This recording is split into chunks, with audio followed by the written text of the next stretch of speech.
Bonjour, du coup je m'appelle Steven et en fait je suis en service civique. J'ai eu la chance de pouvoir faire un service civique en parcours combiné de 9 mois en France et 3 mois aux Philippines.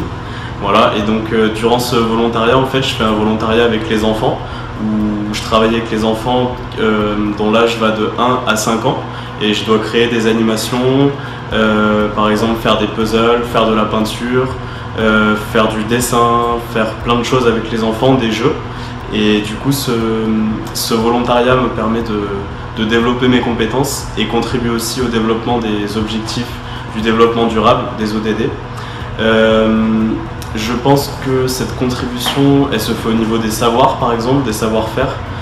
Par exemple, les volontaires français, en venant aux Philippines, ils transmettent des compétences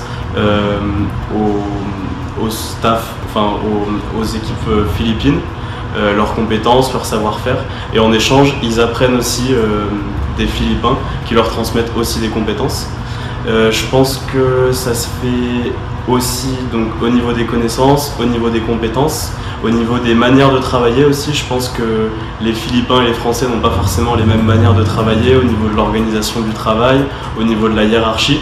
Et ça peut être bien de voir ici par exemple si l'organisation est un peu plus simple, est-ce que chez nous de fonctionner comme ça, c'est un système qui est bien adapté ou est-ce que notre système est mieux adapté chez nous et est-ce qu'il serait bien d'adapter ce système ici pour que l'organisation fonctionne mieux par exemple.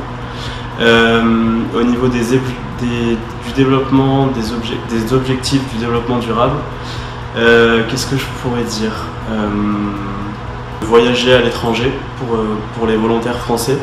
Ça leur permet, quand ils finissent leur mission et quand ils reviennent dans leur pays, de relativiser leur vie aussi et de prendre conscience que les ressources sont très faibles.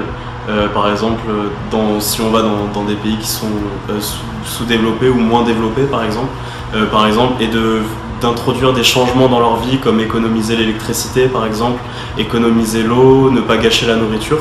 Et je pense que tous ces échanges de connaissances et d'habitudes de vie, de savoir-vivre, c'est important et on peut les acquérir en voyageant par le volontariat et ça contribue aux objectifs du développement durable, je pense.